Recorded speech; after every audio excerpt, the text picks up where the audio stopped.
Sulphate वगैरे खत टाकतात. खत दुकानांमध्ये हे सगळं मिळतं. फेरस सल्फेट 10 किलोची पिशवी असते 300-350 रुपयाला. Ferrous sulphate 750 gram. किती? 10 लिटर मायक्रोडेट बनवण्यासाठी. किती? 10 लिटर मायक्रोडेट बनवण्यासाठी 2 लिटर जे आहे त्या याच्यामध्ये फेरस सल्फेट 750 ग्रॅम टाकायचं.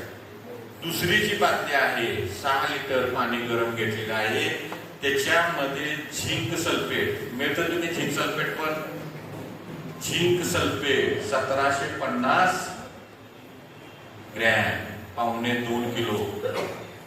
तिसरं मॅग्नीज सल्फेट, मॅग्नेशियम नाही, मॅग्नीज सल्फेट 300 ग्रॅम. तिसरं बोरॅक्स पावडर, बोरॉन मिळण्यासाठी. किंवा जर बोरॅक्स मिळत नसेल तर धान्याला लावायची बोरिक ऍसिड पावडर मिळते की नाही, धान्याला लावायची ती 300 ग्रॅम टाकायची, त्याच्यातून बोरॉन मिळेल. 300 ग्रॅम. बघा किती घटक झाले. पहिल्या बाबतीत फेरस सल्फेट चिलेटेड घ्यायचं नाही, परत इथं दुकानात मिळत नाही. हे 1200 रुपये किलोचे हार. तुम्हाला पैसे कमी करायसाठी सांगायला लागले. 30-40 रुपये आपल्याला चिलेटेड बनवायचा आहे, चिलेटेड बनवायचा आहे. फेरस सल्फेट खताचे दुकान असतात, हे खतावाले विकतात. काय करतात? यासाठी माणसात यायला पाहिजे, तुम्ही माणसाला पाहिजे. ग्रुप करा आणि एक दोघं चौघं एकत्र येऊन मग आणून बनवा. म्हणणारे 10 लिटरला कुठे मिळेल, 50-100 लिटर एकत्र बनवा. तुम्ही चौघं पाच जण ग्रुप या. आहेत का नाही 4-5 जण मित्र का नाही? आहेत ना. ज्याची नसतील त्याच्यापेक्षा ते दारुडं बरं. ती तिघा चौघांची टोळी असते. आज माझ्याकडे पैसे तुम्हाला 5 एकमेकाला घेतल्याशिवाय दारू घेत नाही ते. बघा गावात आपण मध्ये ही का माणसात नाही, ती माणसात आहे. आपण फोन मधून बाग माणसात उठलोय काय, तर जसा चांगला तसा वाईट पण आहे. आणि फोन मुळे आपण एकत्र पण आलोय. आज तुम्ही मी कशामुळे आलोय? फोन मुळे आलोय. त्याचं वापरायचं कसं आपण ठरवायचं लक्षात घ्या. तर फेरस सल्फेट दुकानात मिळतं. आणि अडाणी लोक असतील, आपण एकमेकांना हुशार माराने काय करायचं, अडाणी माणसं घ्या सोबत, त्यांना 50 लिटर 100 लिटर बॅच काढा, एकत्र बनवा. किती खर्च आला? तुला 10 लिटर लागणार आहे, 10 लिटरचे पैसे दे. तुला 5 लिटर लागणार आहे, 5 लिटरचे पैसे दे. असे एकमेका सहाय्य करू, अवघड ग्रुप सुपंत. तसं मग झिंक सल्फेट दुसऱ्या पाकिटमध्ये 1750 gram, manganese sulphate 300 gram, borax powder 300 gram. आता ए मध्ये डी मिक्स करायचं. काय करायचं? ए मध्ये डी मिक्स करणे. मग आता इथं पाणी किती झालं? पाणी झालं 8 लिटर. घटक किती झाले?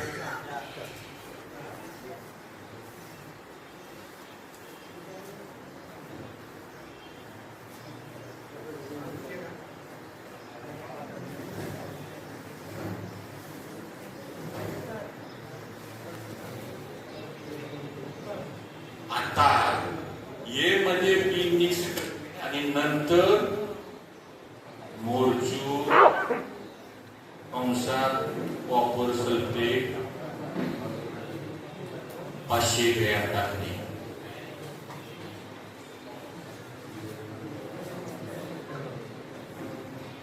काय केला? ए मध्ये बी मिक्स केला आणि नंतर मोरचू कॉपर सल्फेट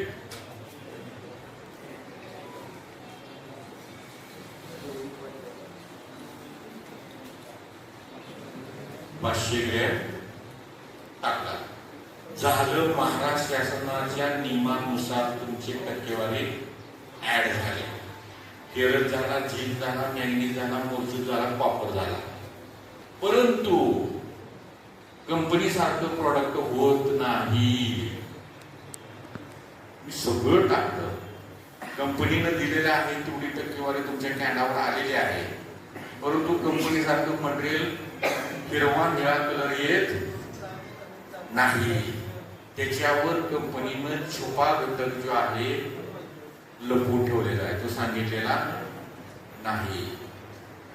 कृषी अधिकाऱ्यांनी सॅम्पलिंग केलं तर काय म्हणणार, फेरस आहे का, झिंक आहे का, मॅग्नेज आहे, पोरॉन आहे का, मुरजू आहे. हे मटेरियल थोड्या वेळानंतर खाली बसणार, पाणी सेपरेट होणार. तुम्ही म्हणाल गळून पाणी आहे जागा. कंपनीची बॉटल कशी असते, एकदा भरून ठेवली 3 वर्ष खाली बुडाला काय आपल्याला एक सारखं मटेरियल नाही पाहिजे तुमचं. 3 वर्ष तसं होण्यासाठी हे मटेरियल चिलेटेड करण्यासाठी घटक आहे, तो कंपनीनं सांगितलेला नाही. मग शासनाने सांगितलं कंपन्यांना हे मटेरियल असं बनवा. काय सांगितलं, तुम्हाला पण सांगितलं नाही हे सांगा टाकायला म्हणून तुम्ही बनवा. तुमची किंमत 2 लाख रुपये नाही हो, कारण माहिती आहे याला 2 लाख रुपये कुठं द्यायचं. 500 रुपयाला मत विकते, ह्याला कशाला पुढे 2 लाख रुपये द्यायचे. त्याची लायकी 500 रुपयाला विकते, ह्याला कर्जमाफी 2 लाख द्यायची वे. कारण आपली किंमत आपण करून घेतली आहे. 500 रुपये मत विकणारी माणसं आपण. तुम्हाला सांगून काय करा, तुम्ही परत लाचार झाला पाहिजे मत विकायला. म्हणून तुम्हाला सरकार पण सांगायला तयार नाही. सरकार सांगते कंपनीना असं पाहिजे, आम्हाला काय पाहिजे. आता मला एक पेडमधनं फोन आला, चांगला गोष्ट आला, आणि म्हणले की सर तुम्ही हे जे सांगता याच्यावर ते माझं असं मत आहे की एका IAS अधिकाऱ्याने एका आयुक्तानं असं केलंय की शेवटी लिक्विड खतं फिक्स होते, म्हणजे वाटर सोल्युबल जे तुम्ही खतं देताय हे फिक्स होते. आणि तिने शेती केली, हे माझ्याला मुलाखत झाली.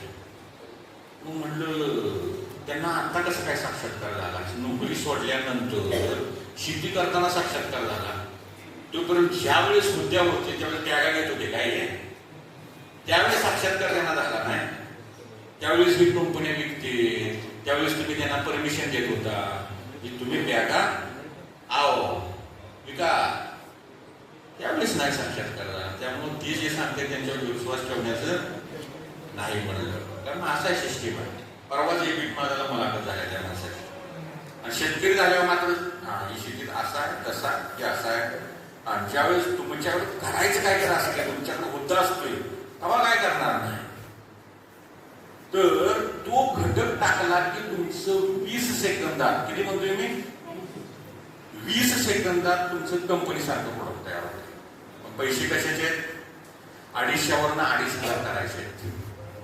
मग तो घटक सांगितला की त्याचं 25वरनं कितीवर येईल, 250. आणि तो घटक आहे सायट्रिक ऍसिड, याला लिंबूसत्व म्हणतो. तुम्ही काय म्हणता, हा 300 ग्रॅम टाकायचं. काय टाकायचं, सायट्रिक ऍसिड 300 ग्रॅम. आणि शेवटी सायट्रिक ऍसिड 300 ग्रॅम टाकणे. झालं तुमचं मायक्रोडेट तयार. काय अवघड आहे का, काही अवघड नाही. पण हे मटेरियल कुठे मिळणार आहे, तुमच्याच खात्यात दुकान. माझं काय काय संबंध आहे काय, नाही सर, काही मटेरियल कृषी केंद्रात मिळते, काही मिळत नाही. तुमच्याकडे मिळायला थोडी नाही ते विकायला आलेलं नाही. तुम्हाला जिथं भेटेल तिथं घ्या, तुमचे पैसे वाचवा. नसेल तर आम्ही देतो, काय अडचण नाही. काही मिळते काही मिळत नाही. हा नाही, हे मिळेल तुम्हाला जिल्ह्याच्या ठिकाणी वगैरे. नसेल तर आम्ही तुम्हाला द्यायची व्यवस्था करतो, काळजी करू नका. पण तुम्हाला नाही, उद्या तुमचा गैरसमज होईल विकायला काय आला काय बाबा. मुळात म्हणून आम्ही सांगतोय आमच्याकडून तुम्हाला जिथं मिळते तिथं पटपट पटपट घ्या. आणि सगळ्यांना नाहीये, लक्षात घ्या, महाराष्ट्रात 40,000 गाव आहेत.